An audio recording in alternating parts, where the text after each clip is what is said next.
ನಿನ್ನೆ ನಿನ್ನೆ ಸಾಯಂಕಾಲ ಬಿಟ್ಟು ಹಾಸ್ಪಿಟಲ್ಗೆ ಹೋಗಿದ್ದೆ, ಅಕೋಲ್ ಹಾಸ್ಪಿಟಲ್ಗೆ. ಬಹಳ ನೋವಾಯ್ತು ನೋಡಿ. ಇವತ್ತು ಅವರು ಬೆಳಿಗ್ಗೆ ನಾನು ಹೈದರಾಬಾದ್ ಬಂದೇನೆ, ಅವ್ರು ತೀರ್ಕೊಂಡಿದ್ದಾರೆ.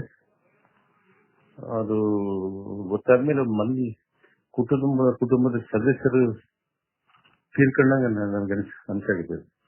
ನಿಮ್ಮ ಅಟ್ಯಾಚ್ಮೆಂಟ್ ಆಗಿ ರಾಷ್ಟ್ರೀಯವಾಗಿ ನಿಮ್ಮ ಜೊತೆಗೆ ಇದ್ರು. ಇಷ್ಟು ಜನರಲ್ಲಿ ನಮ್ಮ ರಾಜಕೀಯ ಇದರಲ್ಲಿ ಇನ್ನೊಬ್ಬೇ ನಿಯತ್ತಿನ ಮನುಷ್ಯ ಅಂದ್ರೆ ನನ್ನ ಕರುಣ ಸಂಖ್ಯೆ. ನಮಗೆ ಯಾವತ್ತೂ ನಮ್ ಕೈ ಬಿಟ್ಟಿಲ್ಲ ನಮ್ಮ ಕುಟುಂಬಕ್ಕೆ.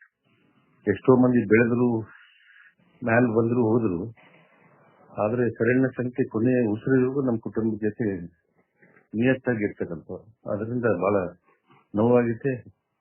ಅವ್ರ ಆತ್ಮಕ್ಕೆ ಶಾಂತಿ ಕೊಡ್ಬೇಕು ದೇವರು. ಮತ್ತೆ ಮುಂದೆ ಅವ್ರ ಮಕ್ಕಳಿಗೆ ಹೆಂಗ್ ಬೆಳೆಸಬೇಕು ಅದನ್ನ ಖಂಡಿತವಾಗಿ ನನ್ನ ಕಡೆಯಿಂದ ಅವ್ರನ್ನ ಬೆಳೆಸ್ತೇನೆ.